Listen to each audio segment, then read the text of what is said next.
ಚೇತನ ಒಂದೇ ಸತ್ಯ ಅದ. ಅದನ್ನ ಬಿಟ್ಟು ಅನಾತ್ಮ ಈ ಜಾಗೃತ ಪ್ರಪಂಚ ನಮಗೆಲ್ಲರಿಗೂ ಸ್ವಪ್ನ ಪೂರ್ಣ ಅನ್ನೋದು ಗೊತ್ತದ. ಗುರುಗಳು ಬಂದಾರಿ. ಕನಸು ಮಿಥ್ಯಾ, ಜಾಗೃತ ಸತ್ಯ. ಅದಕ್ಕೆ ಈ ಶಾಸ್ತ್ರ ನಿತ್ಯದಾದ್ರೆ ಏನ್ ಹೇಳ್ತಾರಂದ್ರ, ಆ ಸ್ವಪ್ನ ಹೇಗ ಮಿಥ್ಯವೋ ಅದರಂತೆ ಈ ಜಾಗೃತ ಪ್ರಪಂಚವು ಮಿಥ್ಯಾನೇ ಅದ. ಅಷ್ಟೇ ಅಲ್ಲ, ಅದಕ್ಕಿಂತ ಮಿಥ್ಯ.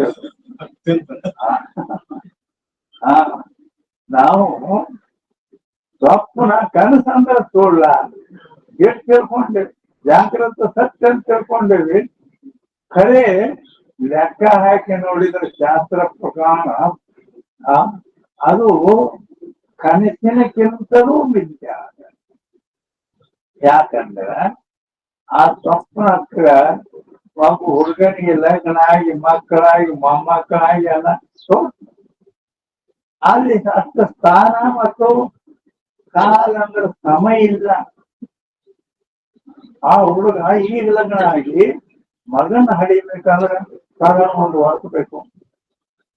ಆ ಮಗ ಹರೇಕ ಬರ್ಬೇಕಾದ್ರೆ ಒಂದು 20 ವರ್ಷ ಬೇಕು. ಅವನು ಮಾತ್ರ ಲಗ್ನ ಮಾಡಿ ಅವ ಹಡಿಬೇಕಾದ್ರೆ ಎಷ್ಟು ವರ್ಷ? ಬಾಳ ಮಾಡಿ ಒಂದು 10-15 ನಿಮಿಷದಲ್ಲಿ ಮಗನೂ ಆದ, ಮೊಮ್ಮಗನೂ ಆದ, ಎಲ್ಲ ಈ ರೀತಿ ತೋರಿದ್ರಿಂದ ಅದು ಸುಳ್ಳ. ಇಟ್ರಾಗ ಹಂಗ ಆಗ್ಲಕ್ ಆಗ್ತಿಲ್ಲ. ಆದ್ರಿಂದ ಕನಸಿನಲ್ಲಿ ಏನೇನ್ ತೋರಿರೋದು ಸುಳ್ಳ ಅಂತ ನಾವು ತಿಳ್ಕೊಂಡ್ವಿ. ಶಾಸ್ತ್ರ ಹೇಳ್ತಾರ ಅದು ಕನಸು ಸುಳ್ಳ, ಕರೆ ಜಾಗೃತಕರ ಸತ್ಯ ಜಗತ್ತೆಲ್ಲ ನಂಬ್ಕೊಂಡ್ಬಿಡ್ತದೆ. ಗೊತ್ತ ವಿಚಾರ ಮಾಡಿ ನೋಡಿದ್ರೆ ಆ ಕನಸಿಗೇನು ಸುಳ್ಳತಿ ಅಲ್ಲ, ಅದಕ್ಕಿಂತ ಜಾಗೃತ ಪ್ರಪಂಚ ಸುಳ್ಳ. ಯಾಕಂದ್ರ ಆ ಸ್ವಪ್ನಕ್ಕ ಹಿತಾನಾಮಕ ಕಂಠ ನಾಡಿಯಲ್ಲಿ ಕೂದಲು ಅಡಿಯಟ್ಟು ಜಾಗದಾಗರ ಆನೆ, ಕುದುರೆ, ಸಿದ್ಧಾರೂಢ, ಜಾತ್ರೆ, ತೇರ ಎಲ್ಲ ಮಾಡ್ತಾವ. ಅದ್ ಜಾಗ ಐತೆ ಅಲ್ಲಿ. ಮತ್ತದು ಇಷ್ಟೆಲ್ಲ ಆಗಿರ್ಬೇಕಾದ್ರೆ ಸಮಯನೂ ಬಾಳ್ಬೇಕು. ಮತ್ತ ಲಗ್ನ ಆಗಿ ಮಗ ಹುಟ್ಟಿ ಮೊಮ್ಮಗ ಹುಟ್ಟಬೇಕು, ಇಷ್ಟೆಲ್ಲ ಆಗ್ಬೇಕಾದ್ರೆ ಸಮಯ ಬಾಳ್ಬೇಕು. ಸಮಯ ಇಲ್ಲ. ಆದ್ದರಿಂದ ಅದಕ್ಕೆ ಮಿಥ್ಯ ಅಂದಿ. ಅದರಷ್ಟು ದೇಶ ಕಾಲಗಳು, ಸ್ವಪ್ನಕ್ಕೆ ಬೇಕಾದ ದೇಶ ಕಾಲಗಳು ಸರಿ ಇಲ್ಲ ಅಂತ ನಾವು ಮಿಥ್ಯ ಅಂದೇವಿ. ಜಾಗೃತ ಪ್ರಪಂಚ ಏನೈತಿಲ್ಲ ಇದಕ್ಕ ಅದರಷ್ಟು ದೇಶ ಕಾಲಗಳು ಇಲ್ಲ. ಆದ್ದರಿಂದ ಅದಕ್ಕಿಂತ ತೀರ ಮಿಥ್ಯ ಅಂತ ಈ ರೀತಿ ವಿಷಯ ನಡೆದ. ಅರ್ಥಾತ್ ಎಲ್ಲ ಪ್ರಪಂಚವೇ ಮಿಥ್ಯ ಅನ್ನೋದು ಹೇಳಿ ಹೋಗಿದ್ದಾರೆ. ಸ್ವಲ್ಪ ವಿಷಯ ಸೂಕ್ಷ್ಮದ, ಆದ್ದರಿಂದ ಲಕ್ಷ್ಯ ಕೊಟ್ಟು ಕೇಳ್ರಿ. ಅದನ್ನ ಬ್ರಹ್ಮದ ಕಾಣ್ತಾ ದೇಶ ಕಾಲದಲ್ಲಿ ತೋರ್ತತಿ ಇತ್ಯಾದಿ ಅಂತಲ್ಲಿ ನಾವು ಅನ್ಯತಾ ಖ್ಯಾತಿಯನ್ನು ಹೋಗ್ತೀವಿ ಅಂತ ಹೇಳ್ಕೊಂಡು ಬಂದಿದ್ರು. ಈಗ ಎಲ್ಲಿ ಬಿಟ್ಟಿದ್ವಿ ಅಂತಂದ್ರ 6ನೇ ವಿಚಾರ ಸಾಗರ 6ನೇ ತರಂಗದ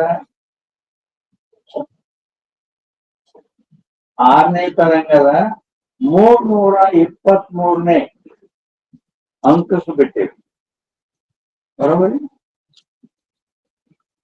323ನೇ ಅಂಕ 6ನೇ ತರಂಗದಲ್ಲಿ 323ನೇ अंक जागृत के पदार्थ ज्ञान के साथ ही उत्पन्न हुए दूसरे जागृत में रहने अंದ್ರ ಜಾಗೃತದಲ್ಲಿ ತೋರುವ ಪದಾರ್ಥಗಳಿಗೆ ಎಚ್ಚರಿಕೆಯಲ್ಲಿ ತೋರ್ತಾವಲ್ಲ ವಸ್ತುಗಳು, ಅವು ಜ್ಞಾನ ಆಕೈತೆ. ಅವು ಕೊಡಲು ಆ ವಸ್ತುವಿನ ಜ್ಞಾನ ಆಕತ್ತೆ. ಇಲ್ಲಿ ಕಾಂಬ ಐತಿ, ಇಲ್ಲಿ ಪಂಕ ಐತಿ, ಇಲ್ಲಿ ಲೈಟ್ ಐತಿ, ಇವೆಲ್ಲ ಅವು ಜ್ಞಾನ ಏನೈತಲ್ಲ ಅವು ಕೊಡಲ್ಲ.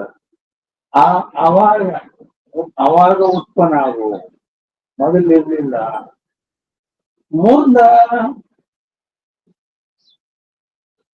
ಈಗ ಮತ್ತ ನಾಳೆಗೆ ರಾತ್ರಿ ಮಾಡ್ಕೋತೇವೆ, ನಾಳೆ ಮುಂಜಾನೆ ಹೇಳ್ತೇವ. ನಮಗೇನ ಅನ್ನಿಸ್ತದ, ನಿನ್ನಿದ್ದ ಕಂಬನ ಇದಾಗೈತಿ, ನಿನ್ನಿದ್ದ ಪಂಕ ಇದ ಐತಿ, ಈ ಲೈಟ್ನು ಅದ ಐತಿ, ಈ ಮೈಕ್ನು ಅದ ಐತ. ನಾವ್ ಅಂತೇವೆ ಈ ಶಾಸ್ತ್ರ ಹೇಳ್ತೈತಿ ಅವ್ ಯಾವ ಅವ್ ಹೋಗ್ಯಾವ, ಅವು ಹೋಗ್ಯಾವ. ನೂತನ ಸೃಷ್ಟಿ ಅಂತ ಅನಿರ್ವಚನೆಯ ಖ್ಯಾತಿಯಲ್ಲಿ ಎಲ್ಲ ಹೊಸದಾಗಿ ಯಾವಾಗ ಅದರ ಜ್ಞಾನಕತೆ ಅದೇ ಸಮಯದಲ್ಲಿ ಅದ್ರ ಉತ್ಪತ್ತಿ ಆಗ್ತೈತಿ. ಆದ್ದರಿಂದ ಇವನ್ನೆಲ್ಲ ನಿನ್ನಿದ್ದು ಅವ ಈಗ ನಾವು ಹೇಳಿಲ್ಲ. ಹೆಂಗ ಅಂದ್ರೆ ಸಾಮಾನ್ಯ ನಿಮಗ್ ತಿಳಿಯಂಗ ಒಂದ್ ಮಾತು ಹೇಳ್ಬೇಕಂದ್ರೆ, ಈಗ ಒಬ್ಬ ಹುಡುಗ ಲಗ್ನ ಮಾಡ್ಕೊಂಡಿದ್ದ. ಲಗ್ನ ಮಾಡ್ಕೊಂಡು ಅವು ಹೆಂಡ್ತಿನ ಕರ್ಲಕ್ ಊರಿಗೆ ಭಾಗ, ಹೆಂಡ್ತಿನ ಕರ್ಲಕ್ ಊರಿಗೆ ಭಾಗ, ಹೆಂಡ್ತಿ ಊರಿಗೆ ಭಾಗ ಹೋಗಾಗ ನಡು ಊರ್ ನಡು ಅಲ್ಲಿ ದೊಡ್ಡ ಹಳ್ಳ ಇತ್ತು, ನೀರಿನ ಹಳ್ಳ. ಅವ್ ಬ್ಯಾಸಿಗೆ ಇತ್ತು, ಸ್ನಾನ ಮಾಡಿ ಹೋಗುವಂತ ಅದೇ ಅಲ್ಲೇ ಜಳಕ ಮಾಡಿದ. ಜಳಕ ಮಾಡಿ ಹೋಗಿ ಹೆಂಡ್ತಿನ ಕರ್ಕೊಂಡು ಹೋಗಕ್ ಬಂದೇನೆ ಅಂತ ಹೇಳ್ದ. ಮತ್ತೆ ಜಳಕ ಅದು ಮಾಡ್ರಿ, ಸ್ನಾನ ಮಾಡ್ರಿ ಅಂತ ಹೇಳ್ಕ ಅವನ ಅತ್ತಿ ಮನೆಯವರು ಹೇಳಿದ್ರು. ನಾ ಆಗ ಮಾಡೇ ಬಂದೇನೆ. ಇಲ್ರಿ ಮಾಡ್ರಿ ಮಾಡ್ರಿ, ಅದೇ ಮಾಡೇ ಬಂದೇನೆ. ಆಯ್ತು ಹಿಂದೆ ಹೇಳ್ತೀನಿ ಕರ್ಕೊಂಡು ಹೋಗೋಣ ಆಗ್ತದ. ಹೇಳ್ತಿಗೆ ಹೇಳ್ದ, ಈ ನೀರ್ ಕಾಣ್ತತಿಲ್ಲ ಹಾಳ, ಇದ ನೀರಾಗ ನಾ ಸ್ನಾನ ಮಾಡ್ಕೊಂಡೇನೆ ಅತ್ ಹೇಳ್ದ. ಲಕ್ಷ ಕೊಡ್ರೆ ಏನ್ ಹೇಳ್ತಾನ, ಹೆಂಡ್ತಿಗೆ ಹೇಳ್ತಾನ, ನಾನ್ ನಿಮ್ಮ ಊರಿಗೆ ಬರುವಾಗ ನಿಮ್ ಈ ಹಳ್ಳ ಆಯ್ತಲ್ಲ, ನೀರಿನ ಹಳ್ಳ, ಇದೇ ನೀರಿನಲ್ಲೇ ನಾ ಜಳಕ ಮಾಡಿ ನಿಮ್ಮ ಮನೆಗೆ ಬಂದಿದ್ದೆ ಅಂತ ಹೇಳ್ದ. ಆದ್ರೆ ವಿಚಾರ ಮಾಡಿದ್ರ ಇವ ಜಳಕ ಮಾಡಿದ ನೀರು ಇಲ್ಲ, ಹರಿದು ಹೋಗ್ಬಿಟ್ಟಿದೆ. ಅದ ಅವ ಇಲ್ಲ. ಹಾಗೆ ಈ ಪ್ರಪಂಚ ಇದು ನಾವೇನ್ ನೋಡ್ತೀವಿ, ಇದು ನಿನ್ನೆ ನೋಡಿದ್ದು ಅದ ಐತಿ ಅಂತ ನೀವು ಅಂತೀರಿ. ಅದಕ್ಕೆಲ್ಲ ಅದು ಹೋಗಿ ಬಿಟ್ಟಿದೆ. ಜ್ಞಾನ ಆಯ್ತು, ಸಮಕಾಲದಲ್ಲಿ ಮತ್ತೊಯ್ತು. ಅನಿರ್ವಚನೆಯ ವೇದಾಂತ ಅನಿರ್ವಚನೆಯ ಖ್ಯಾತಿಯನ್ನು ಒಪ್ಪಿದೆ. ಅನಿರ್ವಚನೆಯಲ್ಲಿ ನೂತನ ಉತ್ಪತ್ತಿ ಎಲ್ಲ ಈ ರೀತಿ ನೇಮ, ಅದು ಗೊತ್ತಾಯ್ತಲ್ಲ. ಆಯ್ತು, ಈಗ 223ನೇ ಅಂಕ, ಜಾಗೃತಿಗೆ ಪದಾರ್ಥ ಜ್ಞಾನಕ್ಕೆ ಸಾಥಿ ಉತ್ಪನ್ನವೇ. ಈ ಜಾಗೃತಿನಲ್ಲಿ ಏನದಾವಲ್ಲ, ನಾವೇನೇನ್ ನೋಡ್ತೇವೆ,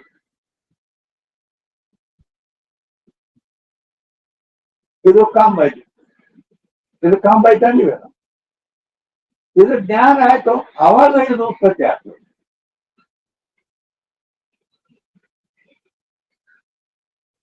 ಮತ್ತ ಈ ಕಡೆ ಈಗ ನೀವು ಬಂದು ಕುಂತೀರಿ ಅಂತ ಈ ಕಡೆ ಬಂದೆ ಅಂದ್ರ ಅದು ಹೋಗೈತೆ. ಇದರ ಉತ್ಪತ್ತಿ ಆಗ್ತದೆ. ಹಿಂಗೆ ಏನೇನ್ ನೋಡ್ತೀವಿ ಅವಾಗ ಜ್ಞಾನ ಸಮಕಾಲದಲ್ಲಿ ಅದ್ರ ಉತ್ಪತ್ತಿ. ಮೊದಲ ಐತಿ ನಾವು ಸಿದ್ಧಾರೂಢ ಕಾಲದಿಂದ ನಾವು ನೋಡ್ತೀವಿ ಅಂತ ಕೆಲವರು. ಈ ಶಾಸ್ತ್ರ ನಡೆಯುವ ಸ್ಥಾನ ಇದು ಇಲ್ಲಿಂದ ಎಷ್ಟೋ ಮಂದಿ ಬಂದು ಶಾಸ್ತ್ರ ಹೇಳಿ ಹೋಗ್ಯಾರ. ಅದು ಮಾತ್ರ ಅದೈತಿ ಶಾಸ್ತ್ರದಲ್ಲಿ. ಆಗಿನ ಪುಟ್ಟ ಅಷ್ಟ ಮಾತ್ರ ಒಂದ್ ಗಳಿಗೆಯಾಗ ಹೋಯ್ತಾರ. ಅದಕ್ಕೆ ಜಾಗೃತ ಪದಾರ್ಥ ಜ್ಞಾನ ಸಾತಿ ಉತ್ಪನ್ನವೇ. ಜ್ಞಾನ ಯಾವಾಗ ಆಯ್ತು ಅವಾಗ ಜ್ಞಾನ ಕೂಡ ಆ ವಸ್ತು ಜ್ಞಾನ ಎರಡು ಕೂಡ ಇರ್ತಾವ. ಅಂದ್ರ ಏನಂದ್ರ ಇನ್ನೊಂದು ಹಗ್ಗದಲ್ಲಿ ಸರ್ಪ ತೋರ್ತತಿಲ್ಲೋ, ಹಗ್ಗದಲ್ಲಿ ಸರ್ಪ ತೋರುವಾಗ ಒಂದು ನೇಮ ಏನೈತಿ ಅಂದ್ರ ಆ ಸರ್ಪ ಜ್ಞಾನ ಎರಡು ಬೇಕಾಗ ಭ್ರಾಂತಿಯ ವಸ್ತುಗಳೇನದಾವಲ್ಲ ಅವು ವಸ್ತು ಜ್ಞಾನ ಏಕಕಾಲದಲ್ಲೇ ಉತ್ಪನ್ನ ಆಗ್ತಾವು, ಏಕಕಾಲದಲ್ಲೇ ನಾಶ ಆಗ್ತಾವ. ಅಧಿಷ್ಠಾನ ಜ್ಞಾನ ಆದ ಕೂಡ ನಾಶ ಆಗ್ತದೆ. ಅದನ್ನೇ ಮಿಳಿ ಉತ್ತಮಾಧಿಕಾರಿಗೆ ಬೋಧ ನಡೆಯುವಲ್ಲಿ ಏನ್ ಮಾಡ್ತಾರ? ಈ ಜಾಗೃತವು ಬ್ರಹ್ಮ, ರಜ್ಜುವಿನಲ್ಲಿ ಸರ್ಪ ತೋರಿದ್ದ ಬ್ರಹ್ಮ ಅಂತ ಅಷ್ಟೇ ತಿಳಿತೀವಿ ನಾವು. ಆದ್ರೆ ಈ ಬ್ರಹ್ಮದಲ್ಲಿ ತೋರಿದ ಈ ಜಗತ್ತು ಇದು ಸತ್ಯ ಅಂತ ನಾವು ತಿಳ್ಕೊಂಡು ಕುಂತೇವಲ್ಲ, ಇದನ್ನು ಕೂಡ ಅದು ಇದು ಯಾವ್ದನ್ನ ನೋಡ್ತೇವೆ ಅದರ ಜ್ಞಾನ ಆಕತಿ. ಅದೇ ಸಮಯದಲ್ಲಿ ಅದರ ಅನಿರ್ವಚನೀಯ ಉತ್ಪತ್ತಿ, ವೇದಾಂತ ಅನಿರ್ವಚನೀಯ ಖ್ಯಾತಿಯನ್ನು ಒಪ್ಪಿದೆ. ಆ ಅನಿರ್ವಚನೀಯ ನಿಯಮ ಇದು. ಅದು ಜ್ಞಾನ ಸಮಕಾಲದಲ್ಲಿ ಅದರ ಉತ್ಪತ್ತಿ, ಆನಂತರ ಎರಡು ಜ್ಞಾನ ವಸ್ತು ಎರಡು ಲಯ ಆಗಿ ಹೋಗ್ತವೆ. ಹೇಗೆ ಅದಕ್ಕೆ ಜಾಗೃತ ಪದಾರ್ಥ ಜ್ಞಾನಕ್ಕೆ ಸಾಥಿ ಉತ್ಪನ್ನ ನೋಡಿ. ಜಾಗೃತಿನಲ್ಲಿ ಏನೇನ್ ನೋಡ್ತೇವೆ ಅದು ಜ್ಞಾನ ಸಮಕಾಲದಲ್ಲಿ ಆ ವಸ್ತುವಿನ ಉತ್ಪತ್ತಿ ಆಗುತ್ತದೆ. ಯಾಕೆ ದುಸರಿ ಜಾಗೃತ ಮೇಲೆ ಏನೇ ಆದ್ರೆ ಅದು ಇನ್ನೊಂದು ಅಂದ್ರ ನಾಳೆ ಇದೇ ಇರ್ತದೆ. ನಾವು ತಿಳಿತೀವಿ ಈ ಹಾಲ, ಈ ಮೈಕ, ಈ ಪಂಕ ನಾಳೆಗೆ ಅವ ಇರ್ತಾವ. ನಾವು ತಿಳ್ತೀವಿ ಹೇಳ್ತದೆ ಇಲ್ಲ ಇದು ಮುಗೀತಾ ಇಲ್ವೋ, ಇದು ಜ್ಞಾನ ಆಗಿ ಮುಗೀತ ಅಂದ್ಕೊಳ್ಳೇನ ನೀವು ಹೋಗ್ತೀರ ಅದು ಹೋಗೇ ಇರ್ತದೆ. ಮತ್ ನಾವು ನೋಡ್ದಾಗ ಇರ್ತೈತಲ್ಲ ನಾಳೆ ಅಂದ್ರ ಹೊಸ ಉತ್ಪತ್ತಿ, ನೂತನ ಉತ್ಪತ್ತಿ. ಈ ರೀತಿ ಹೇಳ್ತಾರೆ. ಅದೇ ವಿಷಯ ಈಗ 323ನೇ ಅಂಕದಿಂದ ಹೇಳ್ತಾರೆ. ಜೋ ಐಸೆ ಕೈ ಅಂದ್ರೆ ಶಂಕ ಮಾಡ್ತಾನೆ, ಸಂಶಯ ಮಾಡ್ತಾನೆ. ಜೋ ಐಸೆ ಕೈ ಅಂದ್ರೆ ಶಂಕ ಸಂಶಯ. ಜಾಗೃತ से स्वप्न हो के फिर जागृत होवे. ಈಗ ಎಚ್ಚರಿಕೆ ಇಲ್ಲ, ಈಗ ಎಚ್ಚರಿಕೆ ಆಗಿ ಮುಂದೆ ರಾತ್ರಿ ಕನಸು ಬಿತ್ತು ನಮಗೆ. ಅವೆಲ್ಲ ಕನಸು ಬಿತ್ತು ರಾತ್ರಿ, ಮುಂಜಾನೆ ಎದ್ದು ಮತ್ತೆ ಎಚ್ಚರಿಕೆ ಆಕತಿಲ್ಲ. ಈಗ ನಮಗೆ ಎಚ್ಚರಿಕೆ ಐತಿ, ಜಾಗೃತ. ರಾತ್ರಿ ಮಲ್ಕೋತೇವಿ, ಕನಸು ಬಿತ್ತು, ಬೆಳಿಗ್ಗೆ ಮತ್ತೆ ಎಚ್ಚರ ಹಾಕೋದಿಲ್ಲ, ಜಾಗೃತ. ಈಗ ಮತ್ತ ಆ ಸ್ವಪ್ನ ತೋರಿ ಮತ್ತೆ ಜಾಗೃತಿ ಯಾವಾಗ ಆಕತಿ ಅವಾಗ ಅಂದ್ರೆ ನಾಳೆ ಹಗಲ. पहली जागृत के पदार्थ है, सोई स्वप्न व्यवहित दूसरे जागृत में है. ಅಂದ್ರೆ ನಾವು ಏನ್ ತಿಳ್ಕೊತೀವಿ ನಾಳೆ ಎಚ್ಚರಿಕೆ ಆದಾಗ ಇವೇನಿದ್ದು ಎಲ್ಲ ನಾವು ತಿಳ್ತೇವೆ. ಶಾಸ್ತ್ರ ಯಾವೂ ಇಲ್ಲ. आदर दूसरे जागृत में रहे हैं. ये प्रथम स्वप्न के पदार्थ के दूसरे स्वप्न में रहे. प्रथम स्वप्न के पदार्थ दूसरे स्वप्न में नहीं रहे हैं. ಅದಕ್ಕೆ ಉದಾಹರಣೆ ಕೊಟ್ಟರೆ ಏನ್ ಕೊಟ್ರೆ, ಈಗ ನಮಗ ಅನುಭವ ಏನಿತ್ತು, ಈಗ ಕನಸು ಬಿದ್ದಿತ್ತು, ಸ್ವಪ್ನ ಕನಸು ಬಿದ್ದಿತ್ತು. ಕನಸಿನಾಗ ಏನೇನು ತೋರ್ತು ಅದು ಹಾಕಿದ ಏನೇನ ಮತ್ತೊಮ್ಮೆ ನಾಳೆ ಕನಸು ಬರ್ತದೆ. ಅದ ಬರ್ತೇನ ಎಲ್ಲ ಅದೇ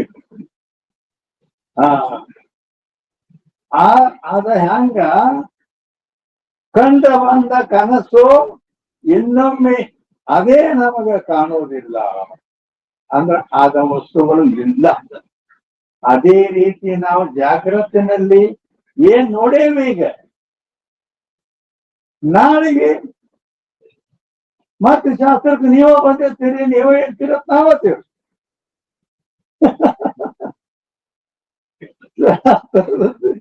ಇಲ್ಲ ಹೊಸ ಹೇಗೆ ಸ್ವಪ್ನದಲ್ಲಿ ನಿನ್ನೆ ಗಂಟ ಸ್ವಪ್ನದಲ್ಲಿ ಇವತ್ತಿನ ಸ್ವಪ್ನದಾಗ ಅದು ಇಲ್ಲೋ ನಿಂತ್ಕೊಂಡು ಹೇಳ್ತಾರೆ. ನೆನಸಿನ ಕೀಳ ಜಾಗ ನೆನಸಿನೊಳಗೆ ನಿದ್ರೆ ಕನಸುಗಳಿಲ್ಲವ, ಕನಸಿನೋಳಿಲ್ಲವ ನೆನಸು ನಿದ್ರೆ. ಕನಿ ನಿದ್ರೆಗಳು ಮತ್ತೆ ನೆನಸು ಕನಸುಗಳು ಇಲ್ಲ, ವನಿತನ ಅನುಭವಿಪ ನೀನಹುದರಿಂದ ನಿನ್ನೊಳಿಹುದು ಸತ್ಯ ಪದವದ ಅನುಭವದಿ ನೋಡು ಮನುಜ ನೀನ ಹೇ ಮುಕ್ತ ಅಂತ ನಿಂತ್ಕೊಂಡ್ರು ಹೇಳಿ ಅದೇ ಮಾತಿದು. ಆದ್ದರಿಂದ पदार्थ दूसरे स्वप्न में रहे नहीं रहे, याते स्वप्न के पदार्थ से जागत के पदार्थ विलक्षण है. ಅಂತೇಳಿ ಈಗ ಅಂದ್ರ ಒಂದು ಕನಸಿನ ತೋರಿದ್ ಇನ್ನೊಂದು ಕನಸಿನಾಗ ಅದು ಇರಂಗಿಲ್ಲ. ಮತ್ತೆ ಈ ಜಾಗ್ರತ್ನಾಗ ನಾವು ನೀನು ಜಾಗ್ರತ್ ನೋಡಿ ಈ ಜಾಗ್ರತದಾಗ ಅದೇ ಇರ್ತೈತಲ್ಲ ಅದ್ ಹೀಗ ಅಂದರೆ ಅದಕ್ಕೆ ಅವ್ರು ಹೇಳ್ತಾರ तो शंका भी सिद्धांत के अज्ञानी मूढ़न की दृष्टि से हो गए. ಈಗ ಅದನ್ನ ಹೀಗೆ ತಿಳಿದದ್ದು ಸಿದ್ಧಾಂತ ವೇದಾಂತದ ಸಿದ್ಧಾಂತದಲ್ಲಿ ಅನಿರ್ವಚನೀಯ ಖ್ಯಾತಿಯನ್ನು ಒಪ್ಪಿದ್ದಾರೆ, ಅದು ಅವನಿಗೆ ಗೊತ್ತಿಲ್ಲ ಅಂತ ಹೇಳ್ತಾರೆ. ಆದ್ದರಿಂದ ಸಿದ್ಧಾಂತಕ್ಕೆ ಅಜ್ಞಾನಿ ಮೂಢನಿಗೆ ದೃಷ್ಟಿಸಿ ನಮ್ಮ ವೇದಾಂತದ ಸಿದ್ಧಾಂತ ಏನು ಅನಿರ್ವಚನೀಯ ಖ್ಯಾತಿ ಒಪ್ಪಿದೆ, ಅದ್ರ ರೂಟ್ ಸಹ ಅವನಿಗೆ ಗೊತ್ತಿಲ್ಲ. ಅದಕ್ಕೆ ಹಂಗ ಅವಾಗಿಂದು ಈಗ ಅದ ಐತಿ ಅಂತೇಳಿ ಹೋವೆ ಕಾಯತೆ. ಯಾಕಂದ್ರೆ ಐಸಿ ಮೂರ್ಖನ್ ಕಿ ದೃಷ್ಟಿ ಹೈ. ಮೂರ್ಖಸ್ಯ ಪಂಚ ಚಿಹ್ನಾನಿ ಗರ್ವಿ ದುರ್ವಚನಿ ಹಠಿ ಚ ಅಪ್ರವಾದಿ ಚ ನೈವ ಮನ್ಯತೆ. ಮೂರ್ಖಗೆ 5 ಲಕ್ಷಣ ಇರ್ತಾವ ಅಂತ ಇನ್ನೊಬ್ರು ಹೇಳುದು ಕೆಳಗಿಲ್ಲ, ತಂದು ಬಿಡುದಿಲ್ಲ. ಇಲ್ಲ ಅದಕ್ಕ ಇಲ್ಲಿ ಏನಪ್ಪಾ ಅಂತಂದ್ರ दृष्टि से कायते ऐसी मूर्खन की दृष्टि है, संसार प्रवाह अनादि है, तामे जीवन को जागृत स्वप्न सुसुप्ति हो गए. अंದ್ರ ಈ ನಮ್ಮ ಸಂಸಾರ ಅಂದ್ರೆ ಈ ಪ್ರಪಂಚ ಏನೈತಿಲ್ಲ ಜಗತ್ತು, ನಾವೊಂದು ಆಗಲೇ ದೃಷ್ಟಾಂತ ಹೇಳಿದ್ದೆ. ಅವ ಅತ್ತಿ ಮನೆಗೆ ಹೋಗಿ ಹೆಂಡ್ತಿನ ಕಡ್ಲಕ್ ಹೋದಾಗ ಹಳದಾಗ ಜಳಕ ಮಾಡಿ ಹೋಗಿದ್ದ ಅಂತ ಹೇಳಿದ್ದೆ. ಹೆಂಡ್ತಿ ತಿರುಗಿ ಬರಾಗ ಇದ ನೀರಾಗ ಜಳಕ ಮಾಡಿದ್ನಿ ಅಂತ ಹೇಳ್ದ. ಆ ಮಾಡಿದ ನೀರದಾಗ ಅವು ಹರಿದು ಹೋಗ್ಯಾವ. ಪ್ರವಾಹ, ಈ ಜಗತ್ತು ಕೂಡ ಪ್ರವಾಹ ಐತೆ, ದಿನಕ್ಕದು ನಡೆದೇ ಇರ್ತೈತಿ. ಸಿನಿಮಾದೊಳಗಿನ ರೀಲ್ ಹಂಗ ನಡೆದೇ ಇರ್ತೈತಿ. ಹಂಗ ಇದು ಕೂಡ ಜಗತ್ತು ಪ್ರವಾಹ ರೂಪದಿಂದ ಅನಾದಿ ಅದ. ಅದನ್ನ ನಾವು ಅಂತೇವಿ ನಿನ್ನೆ ನಾವು ನಿನ್ನೆ ಬಿಟ್ಟಿದ್ದೀವಿ, ಮತ್ತೆ ಇವತ್ತು ಬಿಟ್ಟೇವಿ. ಅರೆ ಅವೇ ಬೇರೆ ಅದು ಹೋಗಿ ಬಿಟ್ಟಿದೆ. ಪ್ರವಾಹ ನೀರು ಹೇಗ್ತೈತಂದ್ರೆ ನೀರು ಅದು ಐತಿ ಅನ್ನ ಎಲ್ಲ ಹೋಗ್ಬಿಟ್ಟಿದೆ. ಆ ನಿನ್ನೆ ವಿಚಾರ ಅದು ಹೋಗ್ಬಿಟ್ಟಿದೆ. ಆ ವಸ್ತು ಜ್ಞಾನ ಎಲ್ಲ ಹೋಗ ಇದು ಹೊಸ ಆದ್ರಿಂದ ತಾವೇ ಜೀವನಕ್ಕೂ ಸ್ವಪ್ನ ಜಾಗೃತ ಸ್ವಪ್ನ ಸುಸುಪ್ತಿ. ಆದ್ರಿಂದ ಇಲ್ಲಿ ಏನಂದ್ರೆ ಮನುಷ್ಯನಿಗೆ ಪ್ರತಿದಿನ ಜಾಗೃತ ಆಕೈತಿ, ಸ್ವಪ್ನ ಬೀಳ್ತೈತಿ, ಮತ್ತೆ ನಿದ್ದೆ ಸುಸುಪ್ತಿ ಆಗ್ತೈತಿ. ಇವು ಪ್ರವಾಹ ರೂಪದಿಂದ ಹಂಗ ಒಂದು ನೀರ್ ಹರಿದು ಹೋಗುವಂಗ ಇವು ನಡೆದಾವ್.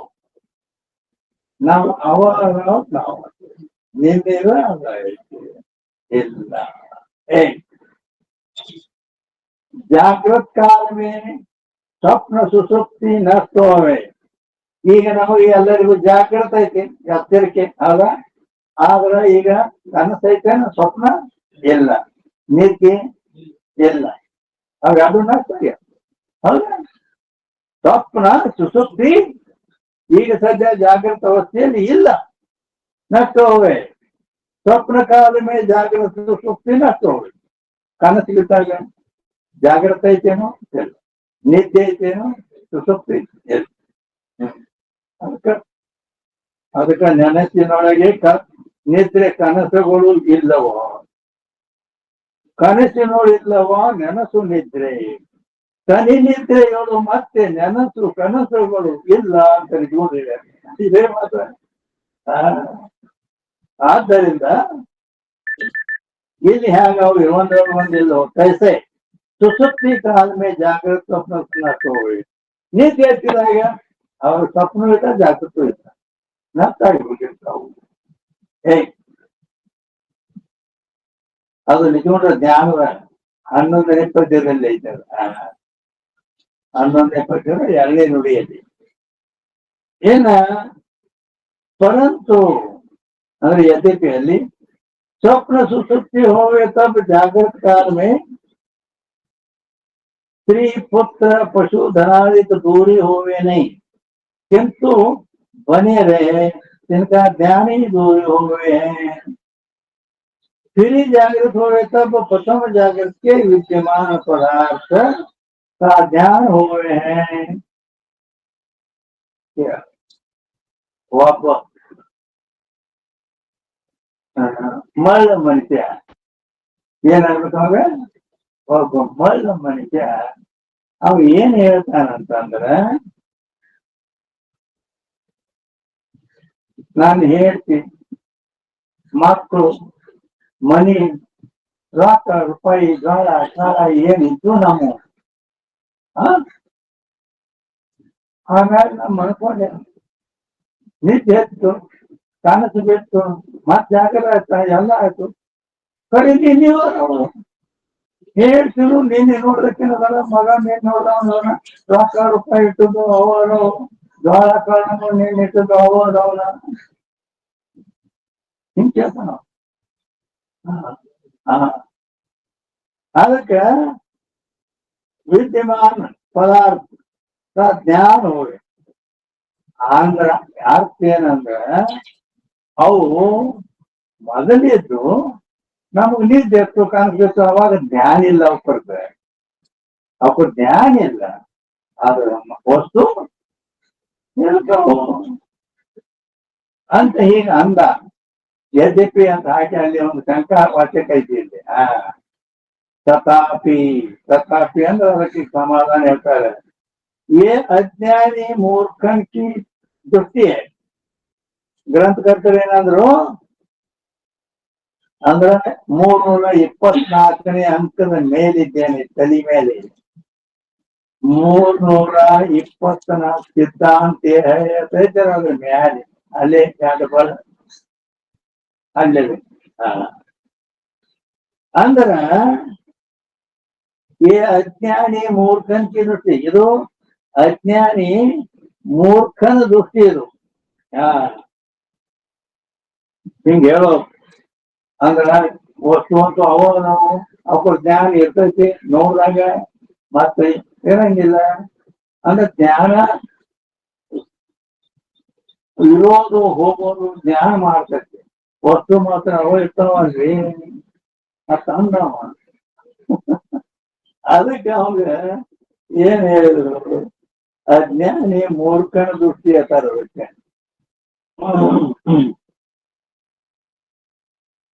ಅಂದ್ರೆ ಪದಾರ್ಥಗಳೆಲ್ಲ ಹೆಂಡತಿ ಮಕ್ಕಳು ವಸ್ತು ಹೊಡಿ ರೊಕ್ಕ ರೂಪಾಯಿ ಅವು ಇವು ಏನ್ ಮನಿ ಮಾರ ಎಲ್ಲ ಆ ವಸ್ತುಗಳು ಹಂಗೆ ಇರ್ತಾವ.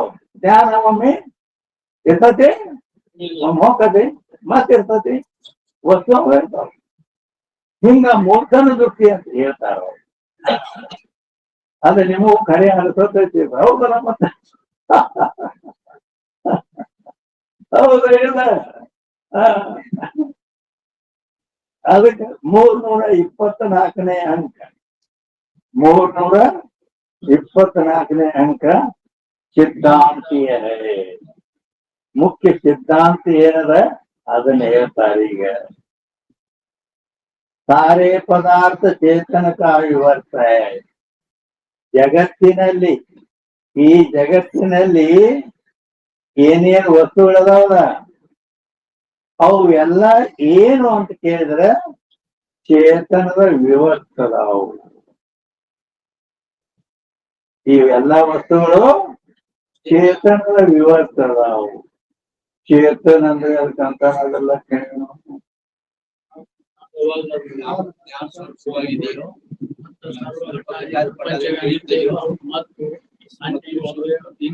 ಇಂದ್ರಿಯ ಮನಸ್ಸನ್ನು ತಿಳಿಯೋದು ಅದು ಚೈತನ್ಯ. ಅಂದ್ರೆ ಚೇತನ ಎದಕ್ಕೆ ಅನ್ಬೇಕು ಅಂತ ಹೇಳಿದ್ರೆ ಯಾವುದು ಜ್ಞಾನ ಸ್ವರೂಪವಾಗಿದೆಯೋ, ಚೇತನ ಯಾವುದು ಜ್ಞಾನ ಸ್ವರೂಪವಾಗಿದೆಯೋ, ಘಟಪಟಾದಿ ಎಲ್ಲ ವಸ್ತುಗಳನ್ನು ಯಾರ್ಯಾರು ಬಂದಾರ ಒಟ್ಟರು ಪರಿಚಯ ನಿಮಗೆ. ಇವ್ರು ಬಂದಾರ, ಇಲ್ಲಿ ಶಾಸ್ತ್ರ ಕೇಳಕ್ ಇವ್ರು ಬಂದಾರ. ಹೌದಿಲ್ಲ ಐತಿ? ಅದನ್ನೆಲ್ಲ ತಿಳಿತಾನ, ಜ್ಞಾನ ಸ್ವರೂಪದನ.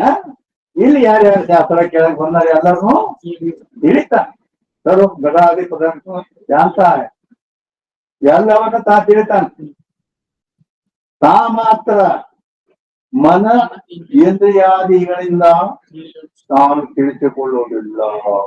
ಅದೇ ಚೈತನ್ಯ ಚೈತನ್ಯದ ಲಕ್ಷಣ ಅಂದ್ರ ತಾನು ಸ್ವಂತ ಜ್ಞಾನ ಸ್ವರೂಪನಾಗಿದ್ದುಕೊಂಡು ಇನ್ನಿತರ ಪದಾರ್ಥ ಏನದವಲ್ಲ ಜಗತ್ತಿನಲ್ಲಿ ಎಲ್ಲವನ್ನೂ ತಿಳಿಯುತ್ತಾನೆ. ತಾನು ಮಾತ್ರ ಮನಸ್ಸಿನಿಂದಾಗಲಿ ಇಂದ್ರಿಯಗಳಿಂದಾಗಲಿ ಯಾವುದರಿಂದಲೂ ತಿಳಿಸಿಕೊಳ್ಳುವುದಿಲ್ಲ ಅಂತದ್ದಕ್ಕೆ ಚೈತನ್ಯ ಬೇಕು. ಅಂತ ಚೈತನ್ಯದ ಲಕ್ಷಣ ಇದು. ಆದ್ದರಿಂದ ಎಲ್ಲ ಪದಾರ್ಥಗಳು 324ನೇ ಅಂಕದಲ್ಲಿ ಚೇತನಕ ವಿವರ್ತ ಅಂದ್ರೆ, ಚೇತನ ಅಂದ್ರೆ ಏನ್ ಹೇಳಿದೆ? ವಿವರ್ತ ಅನ್ನೋ ಹೊಸ ಶಬ್ದ ಬರ್ತ ನೋಡಿ. ವಿವರ್ತ ತಿರ್ಕಂತ ವಿವರ್ತದ ಲಕ್ಷಣ ಏನು?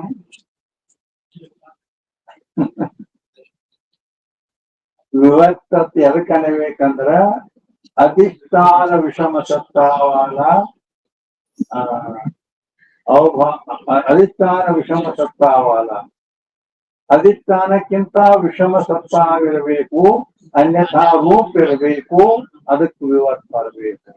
ವಿವರ್ತದ ಲಕ್ಷಣ ಶಾಸ್ತ್ರದಲ್ಲಿ ಪ್ರತಿಯೊಂದು ಶಬ್ದ ಬಂದರೂ ಅದರ ಲಕ್ಷಣಗಳಿರುತ್ತವೆ. ಅದು ಕಾಯ್ದೆಬದ್ಧ ಶಾಸ್ತ್ರ. ಪ್ರತಿಯೊಂದಕ್ಕೆ ಲಕ್ಷಣ ಪ್ರಮಾಣ ಇವೆಲ್ಲ ಇರ್ಬೇಕು. ಈಗ ಬದನೆಕಾಯಿ ತಂದು ಕಾಯಿಪಲ್ಯ ಮಾಡುದೈತಿ.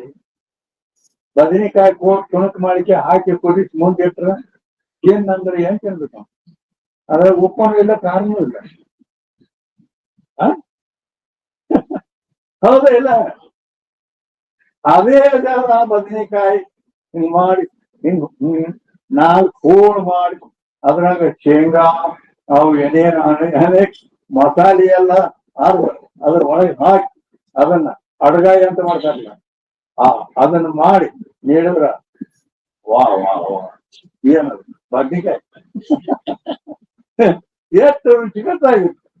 ಹಾಗೆ ಈ ಶಾಸ್ತ್ರ ಅದು ಕಾಯ್ದೆಬದ್ಧ ಆಗ್ಬೇಕಾದ್ರೆ, ರುಚಿಕಟ್ಟಾಗಬೇಕಾದ್ರೆ ಅದಕ್ಕ ಲಕ್ಷಣಗಳೇನು, ಆ ಲಕ್ಷಣದ ಪದಕೃತಿಗಳೇನು, ಆ ಲಕ್ಷಣಕ್ಕ ಅದಕ್ಕ ಶ್ರುತಿ ಪ್ರಮಾಣಗಳೇನು, ಇವೆಲ್ಲ ಅದಕ್ಕೆ ಮಸಾಲೆ ಹಾಕಿ ಹೇಳಿದ್ರೆ ಬದನೆಕಾಯಿ ಅಡಗಾಯಿ ಮಸಾಲೆ ಹೀಗಾಕೈತೆ ಅಂತ ಹೇಳ್ತಾರೆ. ಆದ್ದರಿಂದ ಇಲ್ಲಿ ಏನ್ ಹೇಳಕತ್ತಿದ್ದೆ ಅಂದ್ರ ವಿವರ್ತ ಅನ್ನೋದ್ರ ಬಗ್ಗೆ ಹೇಳ್ತಿದ್ದೀವಿ. ವಿವರ್ತ ಅಂದ್ರೆ ಎದಕ್ಕಂತಾರು ಅಂದ್ರ ಅಧಿಷ್ಠಾನಕ್ಕಿಂತ ವಿಷಮ ಸತ್ತ ಇರ್ಬೇಕು. ವಿವರ್ತದ ಲಕ್ಷಣ ಇದು, ಹೊಸ ಶಬ್ದ ಇದು, ಶಾಸ್ತ್ರೀಯ ಶಬ್ದ. ಹಾ, ವೇದಾಂತ ಒಂದವೇ ವಿವರ್ತ, ಇನ್ನೊಂದು ಬೇರೆ ಯಾವ ಮತವಾದಿಗಳು ಒಪ್ಪಿಲ್ಲ. ಈ ಜಗತ್ತು ಚೇತನದ ವಿವರ್ತಿರಿ ಅಂತ ಹೇಳ್ತದ. ಆ ಹಂಗಾರೆ ವಿವರ್ತದ ಲಕ್ಷಣ ಏನಂದ್ರ ಅಧಿಷ್ಠಾನಕ್ಕಿಂತ ವಿಷಮ ಸತ್ತ ಇರಬೇಕು, ಅನ್ಯಥಾ ರೂಪ ಇರ್ಬೇಕಂದ್ರೆ ಬ್ಯಾರೆ ರೂಪ ಇರಬೇಕು, ಅದಕ್ಕೆ ವಿವರ್ತನ ಬೇಕು. ಅಧಿಷ್ಠಾನಕ್ಕಿಂತ ಭಿನ್ನ ಸತ್ತ ಇರ್ಬೇಕು. ಈಗ ಸಾಮಾನ್ಯ ಈ ಜಗತ್ತಿಗೆ ಅಧಿಷ್ಠಾನ ಏನು? ಬ್ರಹ್ಮ. ಹೌದಾ? ಎಲ್ಲರಿಗೂ ಗೊತ್ತದು ಬ್ರಹ್ಮ. ಜಗತ್ತಿಗೆ ಅಧಿಷ್ಠಾನ ಬ್ರಹ್ಮ. ಅಂದ ಮೇಲೆ ಈ ಬ್ರಹ್ಮದಲ್ಲಿ ಈ ಜಗತ್ತು ತೋರಿದೆ ಇಲ್ಲೋ? ಬ್ರಹ್ಮದಲ್ಲಿ ಜಗತ್ತು ತೋರಿದೆ. ಆ ಜಗತ್ತೇನಂದ್ರೆ ಬ್ರಹ್ಮದ ವಿವರ್ತ ಅಂತ ನಾವು ಹೇಳಿದೀವಿ. ಆ ವಿವರ್ತದ ಲಕ್ಷಣ ಏನಂದ್ರ ಅಧಿಷ್ಠಾನಕ್ಕಿಂತ ವಿಷಮ ಸತ್ತ ಇರಬೇಕು, ಅನ್ಯಥಾ ರೂಪ ಇರಬೇಕು, ಅದಕ್ಕ ವಿವರ್ತನ ಬೇಕು ಅಂತ ನಾವು ಹೇಳಿದ್ವಿ. ಅಂದ್ರೆ ಅದನ್ನು ಕುಂದಿಸ್ಬೇಕಲ್ಲ. ಈಗ ಅಂಗಿ ಹೊಲಿಲಾಕ ಹಾಕ್ಯಾನ, ಅಂಗಿ ಹೊಲ್ದದ್ ಬರೋಬ್ರಿ ಮತ್ತೆ ಹಿಡಿತೈತೋ ಏನಾಕೈತೋ ತೊಟ್ಕೊಂಡ್ ನೋಡ್ಬೇಕಲ್ಲ. ಈಗ ನಾನು ತೊಟ್ಕೊಂಡ್ ನೋಡುವ ಈಗ ಲಕ್ಷಣ ಮಾಡಿದ್ವಿ. ಅಧಿಷ್ಠಾನಕ್ಕಿಂತ ವಿಷಮ ಸತ್ತ ಇರ್ಬೇಕು, ಅನ್ಯಥಾ ರೂಪ ಇರ್ಬೇಕು, ಅದಕ್ಕೆ ವಿವರ್ತನ ಬೇಕು. ಅಂದ್ರ ಈ ಜಗತ್ತು ಬ್ರಹ್ಮದಲ್ಲಿ ಅಧಿಷ್ಠಾನ ಬ್ರಹ್ಮದ, ಆ ಬ್ರಹ್ಮಕ್ಕಿಂತ ಅಧಿಷ್ಠಾನ ವಿಷಮ ಸತ್ತ ಇರ್ಬೇಕು ಅಂತ ಹೇಳಿದ್ವಿ. ಅಂದ್ರೆ ಜಗತ್ತು ಯಾವ ಸತ್ತ ಅದ? ವ್ಯಾವಹಾರಿಕ ಸತ್ತ ಅದ. ಜಗತ್ತು ವ್ಯಾವಹಾರಿಕ ಸತ್ತ. ವ್ಯಾವಹಾರಿಕ ಸತ್ತ ಅಂತ ಯಾಕಂತಾರೆ? ಅದ್ರ ಲಕ್ಷಣ ಪ್ರತಿಯೊಂದು ಲಕ್ಷಣ ಇರ್ತೈತೆ ಅಂತ ಹೇಳಿ.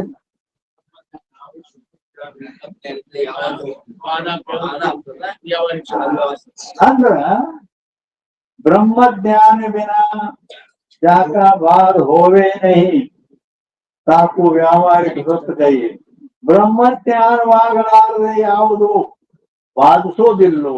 ವಾದಿಸೋದಂದ್ರೆ ನಿತ್ಯ ಆಗೋದಿಲ್ಲೋ, ಅದಕ್ಕೆ ವ್ಯಾವಹಾರಿಕ ಸತ್ತ ಅನ್ಬೇಕು. ಈ ಜಾಗೃತ ಪ್ರಪಂಚಕ್ಕ ಸುಳ್ಳ ಜಗತ್ತಿನಲ್ಲಿ ತಾವು ಯಾವ ಗಂಡ ಸಂತ ಸುಳ್ಳತ್ತ ಅನ್ನೋದೇ ನಾವು. ಯಾವ ಮತನಂದ್ರ ಬ್ರಹ್ಮಜ್ಞಾನ ಸುಳ್ಳತ್ತ. ಹೆಂಗೈತೆ? ಬ್ರಹ್ಮಜ್ಞಾನವಿಲ್ಲದೆ ಇದು ಸುಳ್ಳಾಗುವುದಿಲ್ಲ. ಯಾಕಂದ್ರ ಈ ಜಗತ್ತು ವ್ಯಾವಹಾರಿಕ ಸತ್ತ ಉಳ್ಳದೈತಿ. ಅಂದ್ರ ಬ್ರಹ್ಮ ಯಾವ ಸತ್ತ ಅದ? ಫಾರ್ಮ ಸತ್ತ. ಹೌದೆಲ್ಲೋ? ಆ ಅಧಿಷ್ಠಾನಕ್ಕಿಂತ ವಿಷಮ ಸತ್ತ ಆಯ್ತಾ ಇಲ್ಲ? ಜಗತ್ತು ಬ್ರಹ್ಮ ಅಧಿಷ್ಠಾನದಲ್ಲಿ ಜಗತ್ತು ಹೋಗ್ಯದ. ಆ ಅಧಿಷ್ಠಾನವಾದ ಬ್ರಹ್ಮ ಫಾರ್ಮ ಸತ್ತ ಅದ.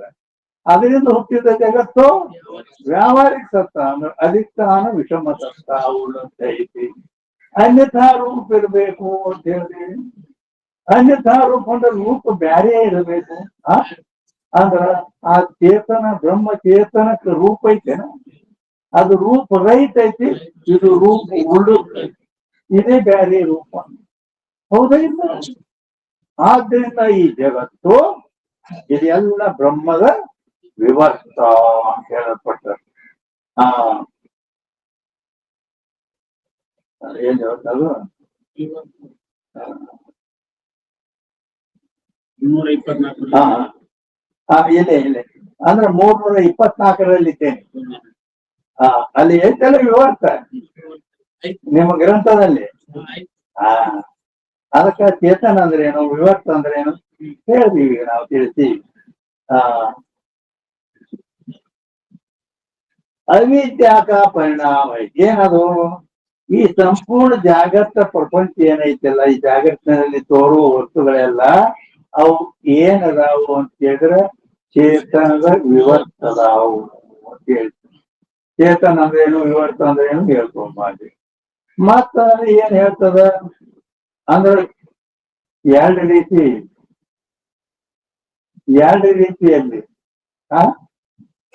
ಎರಡು ರೀತಿಯಲ್ಲಿ ಹೆಂಗ್ ಹೇಳ್ತದಂತಂದ್ರ,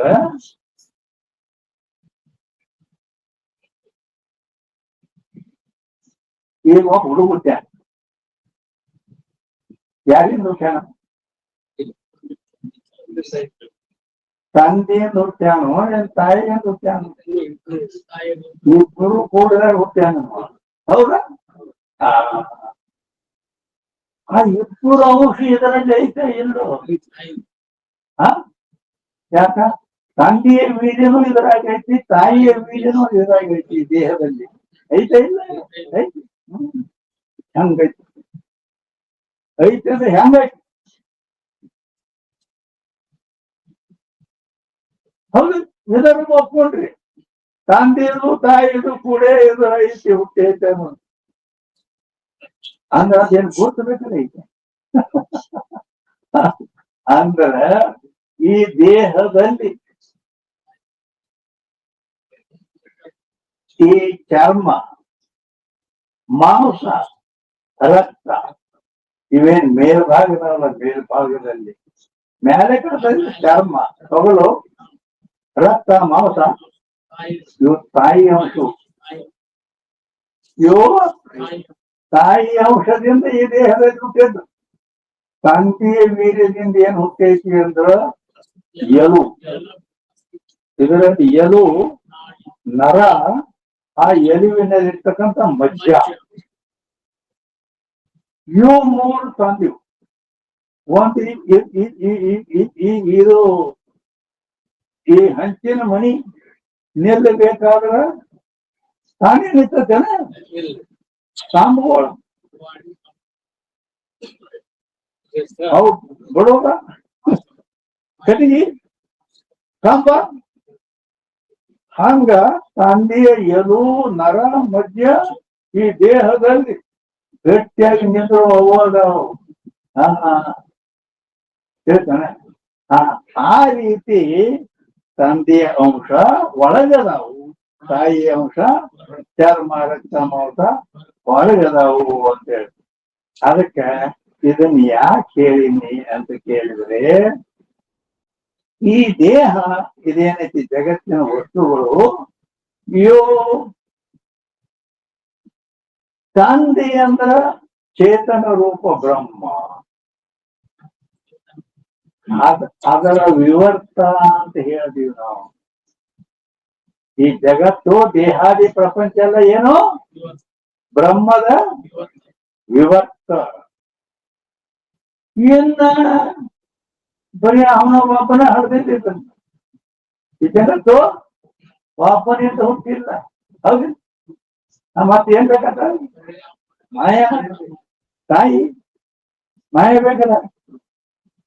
ಅದೇನ್ ಅಂದ್ರ ಅದರ ಸಂಬಂಧಿ ಹೇಳ್ಬೇಕಂದ್ರ ಪರಿಣಾಮ ಹೇಳ್ಬೇಕು. ಬ್ರಹ್ಮ ದೃಷ್ಟಿಯಿಂದ ದೇಹಾದಿ ಪ್ರಪಂಚ ವಿವರ್ತವಿದೆ. ಮಾಯಾ ಉಪಾಧಿ ಮೂಲಕವಾಗಿ ಅವಿದ್ಯಾ ಉಪಾಧಿಯಿಂದ ಇದು ಪರಿಣಾಮ ಉಪಾದಾನವಿದೆ. ಪರಿಣಾಮದ ಪರಿಣಾಮ ಅಂದ್ರೆ ಪರಿಣಾಮದ ಲಕ್ಷಣ ಏನು ಅಂದರೆ ಉಪಾದಾನದ ಸಮಾನ ಸತ್ತ ಇರಬೇಕು, ಅನ್ಯಥಾ ರೂಪ ಇರಬೇಕು, ಅದಕ್ಕೆ ಪರಿಣಾಮ ಅನ್ಬೇಕು. ಪ್ರತಿಯೊಂದಕ್ಕೆ ಲಕ್ಷಣ ಅದ. ನಾ ಏನ್ ಹೇಳ್ದೆ, ಬ್ರಹ್ಮದ ದೃಷ್ಟಿಯಿಂದ ವಿವರ್ತ ಅಂತ ಹೇಳ್ಕೊಂಬಂದಿವಿ. ಮಾಯೆಯ ದೃಷ್ಟಿಯಿಂದ ಈ ದೇಹಾದಿ ಪ್ರಪಂಚ ಜಗತ್ತು ಪರಿಣಾಮಿ ಉಪಾದಾನವಿದೆ, ಅದು ವಿವರ್ತೋಪಾದಾನ. ಪರಿಣಾಮ ಅಂದ್ರ ಲಕ್ಷಣ ಏನಂತ ಕೇಳಿದ್ರೆ, ಅದು ಪರಿಣಾಮ ಅಂತಂದಾಗ ಏನ್ ಹೇಳ್ತೀವಿ ಅಂತಂದ್ರ ಉಪಾದಾನದ ಸಮಾನ ಸತ್ತ ಇರಬೇಕು. ಅನ್ಯಥಾ ರೂಪ ಇರ್ಬೇಕು, ಅದಕ್ಕೆ ಪರಿಣಾಮ. ತಿಳಿತಾನೆ ತಿಳಿತು.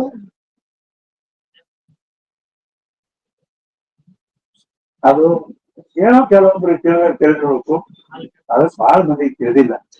ಅಂದ್ರೆ ಉಪಾದಾನದ ಸಮಾಸತ್ವ ಇರ್ಬೇಕು ಅನ್ನೋದು ಏನು, ಅನ್ಯಥಾ ರೂಪ ಇರ್ಬೇಕಂದ್ರೆ ಏನು, ಇವೆಲ್ಲ ಗೊತ್ತಾಗ್ಬೇಕಲ್ಲ.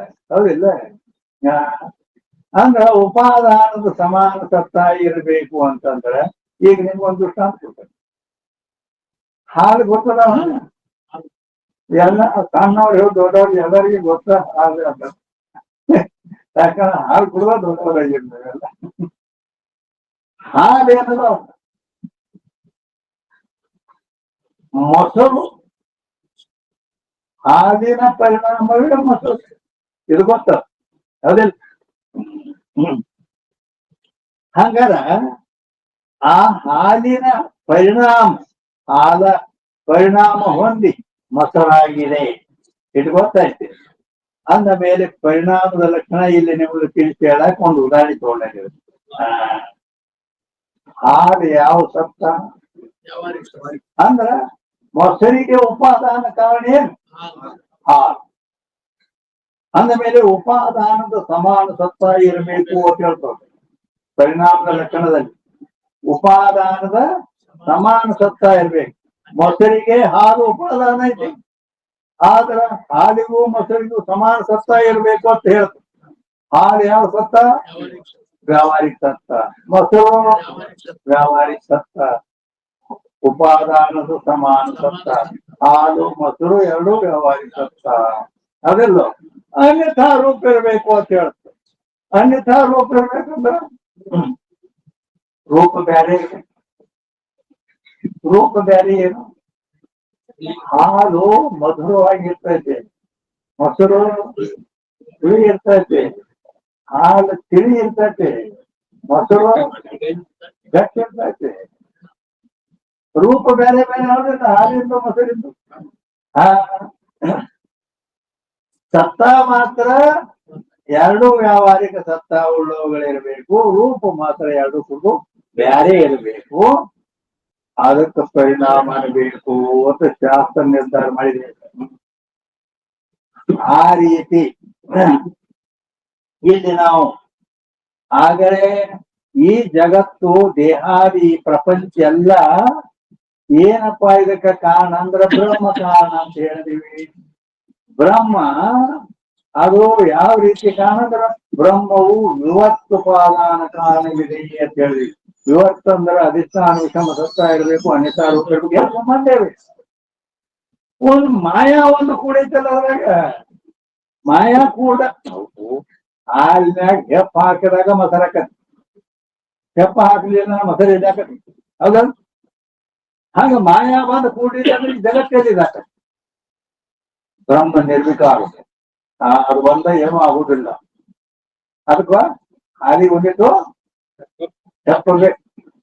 ಹಂಗ ಮಾಯಾ ಬಂದು ಮಾಯಾಂತು ಪ್ರಕೃತಿ ವಿದ್ಯಾ ಮಾಯಿನಂತೂ ಮಹೇಶ್ವರಂ. ಶ್ವೇತಾ ಶತುರುಪನಿಷತ್ತಿನಲ್ಲಿ ಹೇಳಿದೆ. ಮಾಯಾ ಬಂದು ಉಪಾಧಿಯಾಗಿ ಈಶ್ವರನಿಗೆ ಉಪಾಧಿ ಆದಾಗ ಅವ ಮಹೇಶ್ವರ ಅಂತ ಹೆಸರು ಪಡೆದ ಈ ಜಗತ್ತನ್ನ ಹುಟ್ಟಿಸಿದ ಅಂತ ಶ್ವೇತಾ ಶತುರುಪನಿಷತ್ತು ಹೇಳಿದೆ. ಆದ್ದರಿಂದ ಅವಿದ್ಯಾಕ ಪರಿಣಾಮ, ಅವಿದ್ಯಾ ಅನ್ನೋ ಮಾಯಾ ಅನ್ನೋ ಅಂತ ಇದು ಅರ್ಥ ಅಲ್ಲ. ಅವಿದ್ಯಾ ಪ್ರಕೃತಿ ಮಾಯಾ ತಮೋ ಅಜ್ಞಾನ ಅಮೃತಂ ಜಡಂ ಪ್ರಧಾನಂಚ ಇವು ಒಟ್ಟು ಹೆಸರು ಒಂದಕ್ಕ. ಮಾಯಾ ಅಂದ್ರು ಅವಿದ್ಯಾ ಅಂದ್ರು ಒಂದೇ ಅಲ್ಲ, ಸ್ವಲ್ಪ ಗುಣಗಳು ಬೇರೆ ಇಷ್ಟ, ವಸ್ತು ಒಂದೇ. ಅವಿದ್ಯೆಯ ಪರಿಣಾಮ ಅಂತ ಹೇಳಿವಿ ಈ ದೇಹಾದಿ ಜಗತ್ತಿಗೆ. ಏನ್ ಹೇಳಿವಿ ಆಗಲೇ ವಿವರ್ತ ಹೇಳಿವಿ. ಈಗ ಮಾಯೆಯ ಪರಿಣಾಮ, ಮಾಯೆಯ ಪರಿಣಾಮದ ಲಕ್ಷಣ ಏನು ಅಂತ ಕೇಳಿದಾಗ ಉಪಾದಾನದ ಸಮಾನ ಸತ್ತ ಇರಬೇಕು, ಅನ್ಯಥಾ ರೂಪ ಇರಬೇಕು, ಅದಕ್ಕೆ ಪರಿಣಾಮ ಇರಬೇಕು. ಇವೆಲ್ಲ ಲಕ್ಷಣಗಳಿವೆ. ಸಮಯ ಸ್ವಲ್ಪ ಹೋಗ್ತೈತಿ ಬರುವ ಈ ಲಕ್ಷಣಗಳೆಲ್ಲ ಗೊತ್ತಾಗಬೇಕಲ್ಲ ನೀವು. ಆದ್ದರಿಂದ ಅಂದ್ರ ಆ ಉದಾಹರಣೆ ಹಾಲು ವ್ಯವಹಾರಿಕ ಸತ್ತ, ಮೊಸರು ವ್ಯವಹಾರಿಕ ಸತ್ತ. ಅದರಂತೆ ಇಲ್ಲಿ ಅವಿದ್ಯೆಯ ಪರಿಣಾಮ ಅಂತಂದಾಗ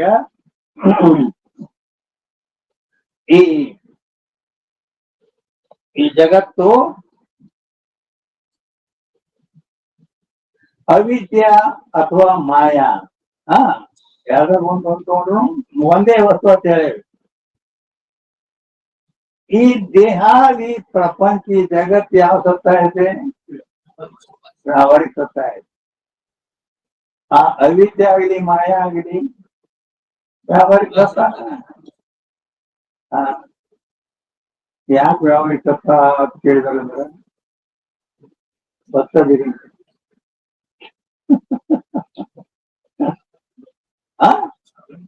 ಅದಕ್ಕೆ ಬಹಳ ಚಾಲಾಕ್ಬೇಕು, ಬುದ್ಧಿ ತೀರ್ಕೊಬೇಕು. ಯಾಕಂದ್ರ ಅಲ್ಲಿ ಹೋಗ್ಬೇಕಾಗತ್ತೆ. ಎಲ್ಲಿಗೆ? ವ್ಯಾವಹಾರಿಕ ಸತ್ತ ಎದಕ್ಕಂತಾರೆ ಅಂತ ಕೇಳಿದಾಗ ಅವಾಗ ಹೇಳ್ಬೇಕು ಬ್ರಹ್ಮಜ್ಞಾನದಿಂದ ಯಾವುದು ವಾದ ಆಗ್ತದೆ ಅದಕ್ಕೆ ಬ್ರಹ್ಮಜ್ಞಾನವಿಲ್ಲದ ವಾದ ಆಗುವುದಿಲ್ಲ. ಆದ್ದರಿಂದ ಆ ಅವಿದ್ಯೆ ಆಗಲಿ ಈ ಮಾಯಾ ಆಗಲಿ ಬ್ರಹ್ಮಜ್ಞಾನದಿಂದ ಏನಾಕವು ಅದ. ಆದ್ದರಿಂದ ಅದು ಮತ್ತ ಅಂದ್ರ ಆ ಅವಿದ್ಯಾ ಮಾಯಾ ವ್ಯಾವಹಾರಿಕ ಸತ್ತ ಆಯ್ತು. ಮತ್ತೆ ಅದರಿಂದ ಹುಟ್ಟಿದ ಈ ದೇಹಾದಿ ಜಗತ್ತು ವ್ಯಾವಹಾರಿಕ ಸತ್ತ ಆಯ್ತು. ಉಪಾದಾನದ ಸಮಾನ ಸತ್ತ ಇರಬೇಕು, ಅನ್ಯಥಾ ರೂಪ ಇರಬೇಕು, ಅದಕ್ಕೆ ಪರಿಣಾಮ ಅನ್ನಬೇಕು ಅಂತ ಲಕ್ಷಣ ಮಾಡಿದ್ವಿ. ಯಾವ್ದ್ರ ಮೇಲೆ ಇಲ್ಲಿ ಏನು ಅಂತದ 324ನೇ ಅಂಕದಲ್ಲಿ ಇದೆಲ್ಲ ಅವಿದ್ಯೆಯ ಪರಿಣಾಮ ಐತಿ, ಚೇತನದ ವಿವತ್ತ ಐತಿ ಅಂತ ಬಂದ್ರೆ ನಾವು ಎರಡನ್ನು ಬಿಡಿಸಿ. ವಿವತ್ತ ಅಂದ್ರೇನು, ಪರಿಣಾಮ ಅಂದ್ರೆ ಏನು, ಇವೆಲ್ಲ ನೀವು ತಿಳ್ಕೊಳ್ತೀವಿ. ಏನು ಮುಂದೆ याते शुक्ति रजत की न्यायी जिस काल में जो पदार्थ प्रतीत होवे जिस काल में अधिष्ठान चेतन आश्रित अविद्या का विविध परिणाम होवे हैं. ಏನ್ ಹೇಳಿದ್ರು ಅಂದ್ರ ಶುಕ್ತಿ ರಜತ್ ಅಂದ್ರೆ ಗೊತ್ತಾಗ್ತಿ ನಿಮಗೆ, ಸಿಂಪಿಯಲ್ಲಿ ಬೇಡಿ ತೋರಿತು. ಹೌದಾ? ಅದರಂತೆ ಯಾವ ಕಾಲದಲ್ಲಿ ಯಾವ ಅರ್ಥದ ಅದ ಪ್ರತೀತಿ ಅಂದ್ರೆ ಜ್ಞಾನ ಕಚ್ಚೆ, ಅದೇ ಕಾಲದಲ್ಲಿ ಅಧಿಷ್ಠಾನ ಚೇತನದ ಆಶ್ರಿತ ಅವಿದ್ಯೆಯಲ್ಲಿ 2 ಪ್ರಕಾರದ ಪರಿಣಾಮವಾಗುತ್ತದೆ ಅಂತ ಹೇಳ್ತಾರೆ. ಅಂದ್ರ ದೃಷ್ಟಾಂತ ಕೊಡೋಣ ಮೊದಲು. ಹಾಗಾಗಿ ಕೆಂಪಿ ಬಂದಿದ್ದ ಕೆಂಪಿ ಅದರ ಹೋಗದ ತಕ್ಷಣ ಅದು ಚಮಕ್ ಹೊಡಿತು. ಬೆಳ್ಳಿ ಬಿದ್ದ ತಗೊಳಕ್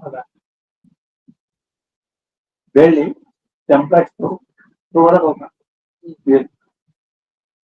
ಅಂದ್ರ ಕೆಂಪಿಯಲ್ಲಿ ಬೆಳ್ಳಿ ವ್ಯತ್ಯಾಸ ಆಯ್ತು. ಅದೇ ಆ ರೀತಿ ಅದು ಹೆಂಗಾಯ್ತು ಕೆಂಪಿಯಲ್ಲಿ ಬೆಳ್ಳಿ ವ್ಯತ್ಯಾಸ ಅಂತಂದ್ರೆ ಅದು ನೋಡಿದವ ಅಂದ್ರೆ ಅದು ಏನನ್ನೋದು ಪಕ್ಕ ಗೊತ್ತಿಲ್ಲ. ಅದು ಕೆಂಪು ಅನ್ನೋದು ಗೊತ್ತೈತೇನೆ ಅವ್ಗೆ. ಕೆಂಪು ಅನ್ನೋದು ಗೊತ್ತಿದ್ರೆ ಹೋಗತ್ತಿದ್ದಿಲ್ಲ ನೀವು. ಆ ಅಜ್ಞಾನ ಐತೆ, ಅದ್ರ ಕೆಂಪಿ ಅಜ್ಞಾನ ಐತಿ ಅಂತ ಹೇಳಿನ ಆ ಅಜ್ಞಾನದಲ್ಲಿ ಏನಾಯ್ತಂದ್ರ ಅದು 2 ಪ್ರಕಾರ ಪರಿಣಾಮ ಹೊಂದುತ್ತದೆ. ಕೆಂಪಿಯ ಅಜ್ಞಾನ ಅದು ಆ ಅಜ್ಞಾನದಲ್ಲಿ 3 ಗುಣಗಳಿರ್ತಾವ. ಪ್ರತಿಯೊಂದು 3 ಗುಣ ತ್ರಿಗುಣಾತ್ಮಕ ಮಾಯಾ ಹಿಡ್ಕೊಂಡು 3 ಗುಣ ಎಲ್ಲದರಲ್ಲಿ ಐತೆ. ಆ ಅಜ್ಞಾನದಲ್ಲಿ ಇರ್ತಕ್ಕಂತ ತಮೋ ಗುಣ ಅದು ಏನಾಯ್ತಂದ್ರ ಅದೇ ಅಜ್ಞಾನದಲ್ಲಿ ಇರ್ತಕ್ಕಂತ ಸತ್ವ ಗುಣ ಆ ಬೆಳ್ಳಿಯ ಜ್ಞಾನಾಕಾರ ಆಯ್ತು. ಅವಾಗ ಇದು ಬೆಳ್ಳಿ ತೋಡಪ್ಪ. ಅಲ್ಲಿ ಎರಡು ಪ್ರಕಾರವಾಗಿ ಪರಿಣಾಮ ಹೊಂದುತ್ತಂತ ಐತಿ ಅಂದ್ರೆ ನಿಮ್ಮ ಗ್ರಂಥದಲ್ಲಿ ಎರಡು ಪ್ರಕಾರ ಪರಿಣಾಮ ಹೊಂದಿತ್ತಂದ್ರ ಅದನ್ನ ಹೇಳಿದ್ನ. ಒಂದು ಬೆಳ್ಳಿಯ ಆಕಾರ ಆಯ್ತು, ಇನ್ನೊಂದು ಬೆಳ್ಳಿಯ ಜ್ಞಾನದ ಆಕಾರ. ಸತ್ವಗುಣ ಸತ್ವ ಸಂಜಾಯತೆ ಜ್ಞಾನದ ಆಕಾರ ಆಯ್ತು ಬೆಳ್ಳಿಯ ಜ್ಞಾನ. ಮತ್ತೆ ತಮ್ಮ ಗುಣ ಬೆಳ್ಳಿ ಆಕಾರ ಆಯ್ತು. ಹೇಗೆ ಅದರಂತೆನ ಅವಿದ್ಯಾಕ ತಮೋ ಗುಣಾಂಶ ಘಟಾಧಿಕ ವಿಷಯಕ ಪರಿಣಾಮ. ಇದು ದೃಷ್ಟಾಂತ ಕೊಟ್ಟೇನೆ ನಾನು ಈಗಿನ ಇಲ್ಲಿ ನಿಮ್ಮ ವ್ಯವಹಾರದಲ್ಲಿ. ನೀವು ನಿಮಗೆ ಏನೇನು ಕಾಡ್ತದೆ? ಇದೊಂದು ಕಾಮ ಕಾಣ್ತದೆ. ಈ ಕಾಮ ಕಾಣ್ತದಿಲ್ಲ. ಈ ಕಾಮ ಏನು?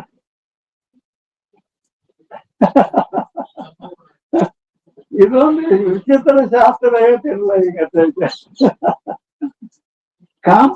ಕಾಮ ಅಂದ್ರೆ ಏನು ಅಂತಂದ್ರ ಅರ್ಥಕ್ಕೆ ಐತಿ. ಇವೆಲ್ಲ ಅವಿದ್ಯೆಯ ಪರಿಣಾಮವೇ ಅದಾವು. ಆ ಅವಿದ್ಯೆಯಲ್ಲಿ ತಮೋ ಗುಣನೂ ಐತಿ, ಸತ್ವ ಗುಣನೂ ಐತಿ. ಅಜ್ಞಾನ ಅವಿದ್ಯಾ ಎಲ್ಲ ಒಂದೇ ಶಬ್ದ. ಅಂದ್ರ ಈ ಕಂಬ ಏನಿದು ಅಂತಂದ್ರ ಆ ಅವಿದ್ಯೆಯ ತಮೋ ಗುಣ ಕಂಬದ ಆಕಾರ ತಾಳೈತಿ.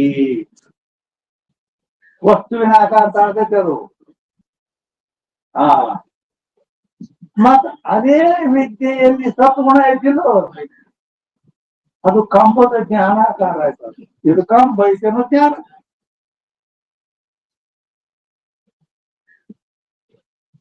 ಹೀಗಾಗಿ ನೀನು ತಿಳಿದಿ ನಿನ್ನೆ ನೋಡಿದಾಗ ಕಂಬ ಇಟ್ಟಿರ್ಲಿ ಅಂತ ನೀ ಅಂತಿ, ಎದ್ದಿರ್ತಿಲ್ಲ ಶಾಸ್ತ್ರ ಇರ್ತದೆ.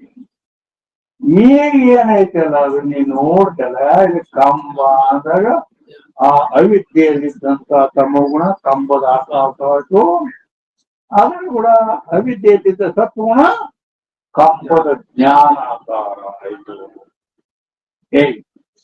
ಜಗತ್ತಿನ ಎಲ್ಲಾ ವಸ್ತುಗಳು ಇದೇ ರೀತಿ ನೂತನ ಉತ್ಪತ್ತಿ ಅಂತ ವೇದಾಂತದ ಅನಿರ್ವಚನೀಯ ಖ್ಯಾತಿಯಲ್ಲಿ ಹೇಳಲ್ಪಟ್ಟಿದೆ. ಇಷ್ಟೆಲ್ಲ ಸರಿಯಾಗಿ ತಿಳ್ಕೊಂಡ್ರ ಶಂಕರಾಚಾರ್ಯ ಹೇಳಿದ್ದು ಬ್ರಹ್ಮ ಸತ್ಯಂ ಜಗನ್ ಮಿಥ್ಯಾ. ನಿಮ್ಮ ಅಜ್ಜ ತಾತ ಇಂತ 10 ತಲೆ ಹಿಡ್ಕೊಂಡು ಸತ್ಯ ಅಂತ ಬಂದ್ಬಿಟ್ಟಾರೆ ಜಗತ್ತಿಗೆ. ಒಮ್ಮೆಲೆ ಸುಳ್ಳು ಆಗ್ಬೇಕಾದ ಈ ರೀತಿ ಶಾಸ್ತ್ರವನ್ನು ಚೆನ್ನಾಗಿ ಕೇಳಿ ತಿಳ್ಕೊಂಡು ವಿಚಾರ ಮಾಡಿದಾಗ ಹೌದಲ್ಲ ಸುಳ್ಳ. ಜಗತ್ತು ಮಿಥ್ಯ, ಜಗತ್ತು ಮಿಥ್ಯ ಆಯ್ತು. ಮತ್ತು ಇವಾಗ ಅದ ಜ್ಞಾನ ಆಯ್ತು ಅಂತ ತಿಳ್ಕೊಬೇಕು. ಇರು ಬಿಟ್ಟು ಹೋಗಕ್ ಹೇಳಿಲ್ಲ ನಾವು, ಸುಳ್ಳಂತ ತಿಳಿದಿಲ್ಲ. ಸತ್ಯತ್ವ ಬುದ್ಧಿ ಮಾಡಬೇಡ ಈ ಸಂಸಾರದಲ್ಲಿ. ಈಗ ಒಬ್ಬ ಜಾದೂಗಾರ ಆಟ ಮಾಡ್ತಾನೆ, ಏನೇನು ಇಲ್ಲ ತೋರಿಸ್ತಿರ್ತಾನೆ. ಒಂದು ಡಬ್ಬ ತಗೊಂಡ್ ಬರ್ತಾನ. ಒಬ್ಬ ಹುಡುಗ ಅವನ ಏನ್ ಆ ಕುಂಡಿಗೆ ಹಚ್ಚಿ ತಿನ್ಕತಾನ. ತಿನ್ಕ ಬಳ ಬಳ ಬಳ ಬಳ ಬಳ ರೊಕ್ಕ ಇರ್ತಾವ. ಅದಾಗ ಏನ್ ತಗೋ ರೊಕ್ಕ ಇಟ್ಟು ರೊಕ್ಕ ಇವತ್ತು ಫೋನ್ ಮಾಡಿದ್ರಿ. ಯಪ್ಪ ನೀವು ಇಟ್ಟು ಕೊಡ್ರಿ, ಒಂದು ಎಂಟಾಣೆ ಕೊಡ್ರಿ, ₹1 ಕೊಡ್ರಿ. ಊರೆಲ್ಲ ಯಾಕೆ ಬರ್ಕೊತಿದ್ದ? ಸುಳ್ಳಾಗೈತಿ. ಅದ್ ನೋಡ್ತೀರ ಇಲ್ಲ?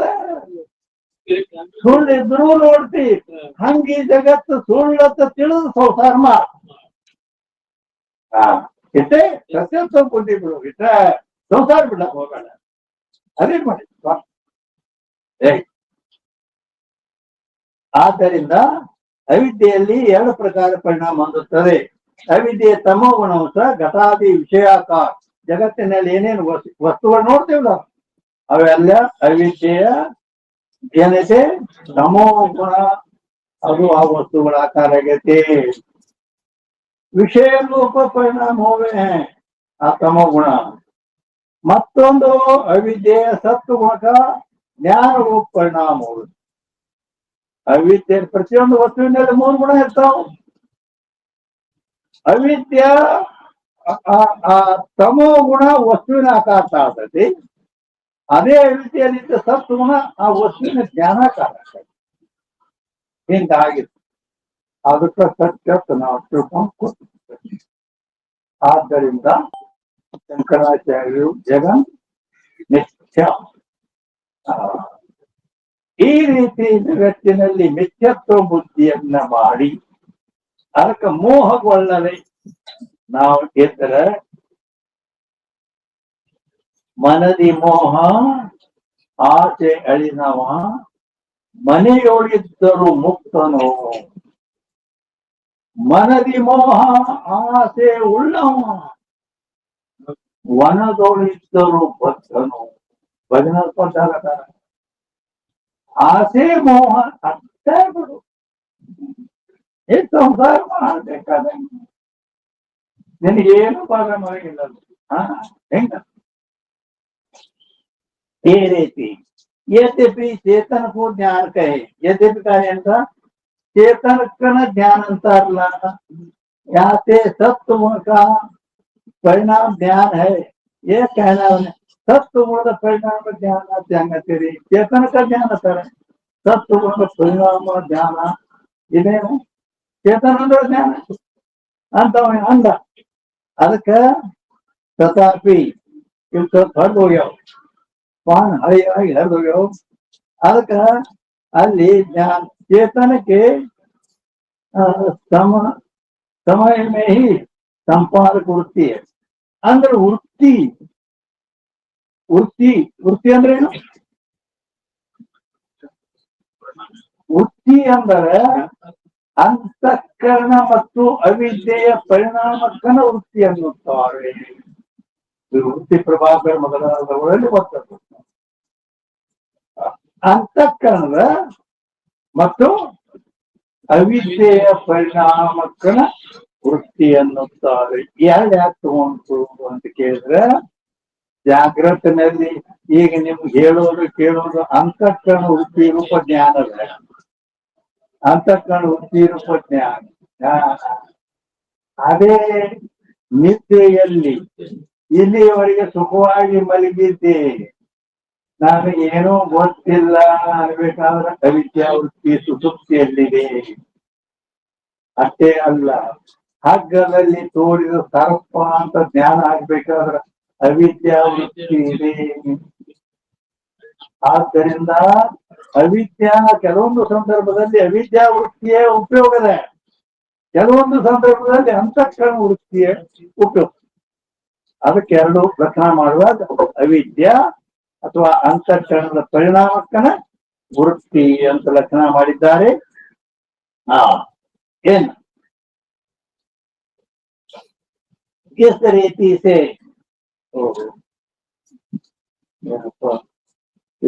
संदर्भ कहाँ होगी?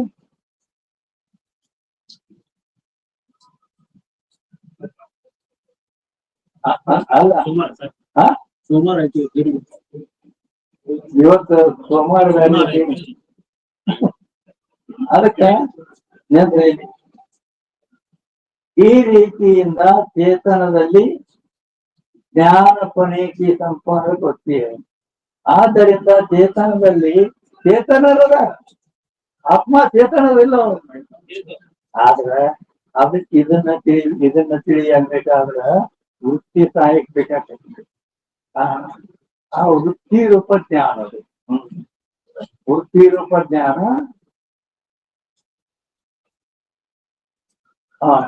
ಆ ವೃತ್ತಿ ರೂಪ ಜ್ಞಾನ ತಿಳ್ಕೊಂತಾರಂಗಲ್ಲ, ಅದ್ರ ಲಕ್ಷಣ ಏನು ಅಂತ ಕೇಳಿದ್ರೆ, ಕಲ್ಪಿತ ಆಶ್ರಯ ಕಲ್ಪಿತ ವಿಷಯ ಸಹಿತತ್ವ ವೃತ್ತಿ ರೂಪ ಜ್ಞಾನ. ಜ್ಞಾನ ಎರಡು ಪ್ರಕಾರವಾಗಿ ಹೇಳಲ್ಪಡ್ತದೆ. ಆತ್ಮ ಮತ್ತು ಜ್ಞಾನ ಸ್ವರೂಪ ಅದಾನ. ಆತ್ಮ ಜ್ಞಾನ ಸ್ವರೂಪದಾನ, ಅವನ ಸ್ವರೂಪವೇ ಜ್ಞಾನ ಅದ. ಆದ್ರೆ ಅದು ಈ ವ್ಯವಹಾರಕ್ಕೆ ಬರಂಗಿಲ್ಲ. ಈ ವ್ಯವಹಾರಕ್ಕೆ ಬರಬೇಕಾದ್ರೆ ಅಂತಃಕರಣದ ಪರಿಣಾಮ ರೂಪ ವೃತ್ತಿ ಬೇಕಾಗ್ತೈತೆ ಅವಂಗ. ಈಗ ನಾನು ಈ ಗ್ರಂಥದಲ್ಲಿದ್ದ ಅಕ್ಷರ ನೋಡ್ತೇನೆ, ಯಾವ್ದಲ್ಲೇ ಕಣ್ಣಿಲ್ಲೇ ನೋಡ್ತೇನೆ, ಅದಲ್ಲ ಕಣ್ಣಿಲ್ಲೇ ನೋಡ್ತೇನೆ ಎಲ್ಲ. ಆದ್ರ ಕಣ್ಣಿಗೆ ಕಾಣಂಗಿಲ್ಲ ಈ ಸಣ್ಣ ಅಕ್ಷರ, ಚಸ್ಮಾದ ಸಹಾಯದಿಂದ ನೋಡುತ್ತೇನೆ. ಹಂಗ ಆತ್ಮ ಜ್ಞಾನ ಸ್ವರೂಪ ಇದ್ದಾನೆ, ಅವನು ಒಂದು ಚಸ್ಮಾ ಬೇಕು. ವೃತ್ತಿ ವೃತ್ತಿ ಅನ್ನೋದು ಬಂದಾಗ ಎಲ್ಲ ವ್ಯವಹಾರಕ್ಕೆ ಕಾರಣ ಆಗ್ತದೆ.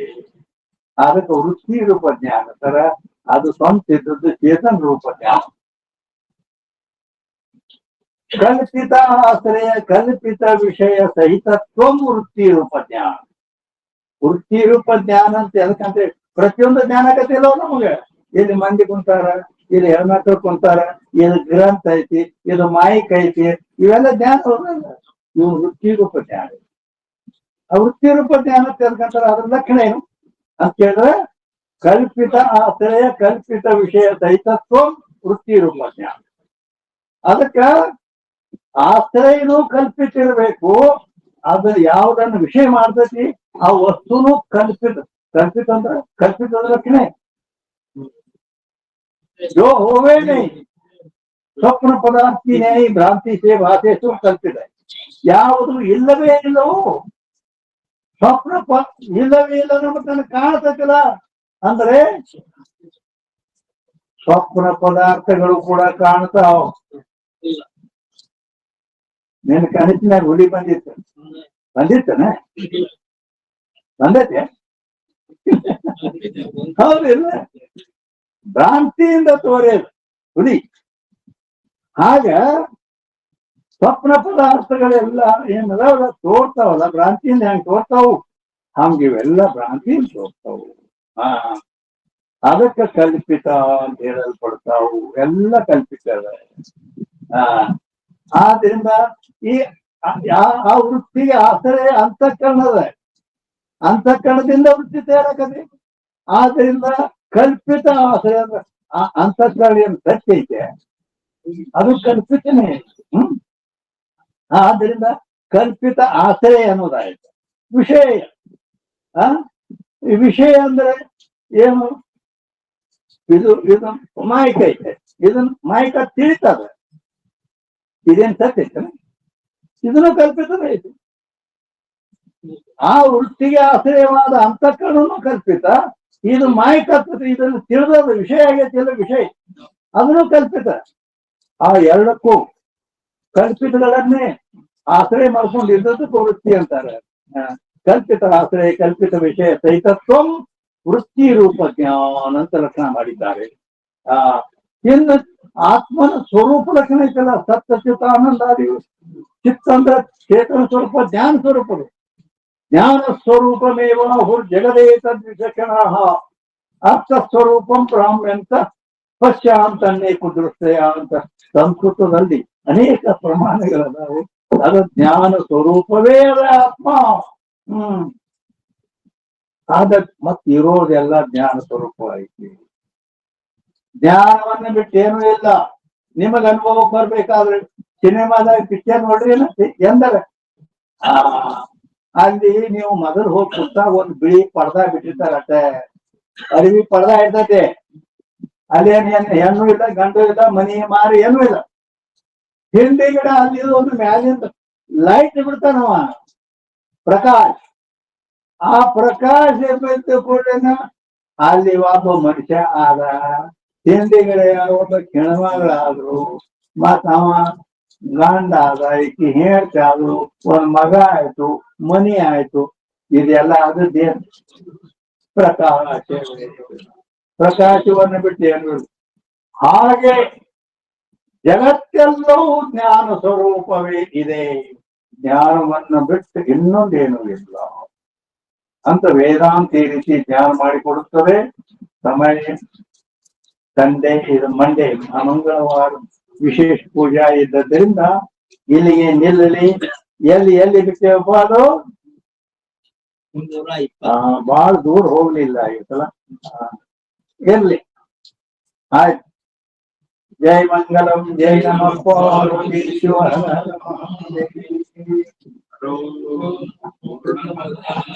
पूर्णमिदं पूर्णमुदच्यते पूर्णस्य पूर्णमादाय पूर्णमेवावशिष्यते ॐ शान्ति शान्ति शान्तिः